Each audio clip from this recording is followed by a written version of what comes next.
प्रदक्षिणा मारली होती माहिती आहे ना तुला? माहिती ना गोष्ट तसंच करायचं. गणपती बाप्पांनी शंकर बाप्पा आणि पार्वती बाप्पाला मारली होती ना प्रदक्षिणा, तसंच तसं. करायचं सेम सेम. हां गणपती बाप्पा. ओम घम गणपतये नमः. ओम घम गणपतये नमः.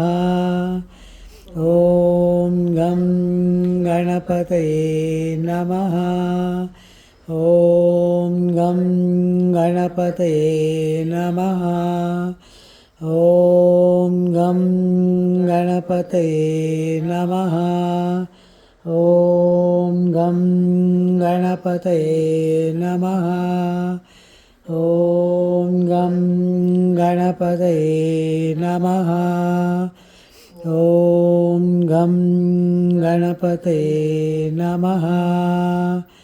ओम घम गणपतये नमः. ओम घम गणपतये नमः. ओम घम गणपतये नमः.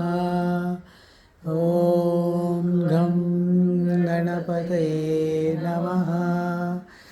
ओम घम गणपतये नमः.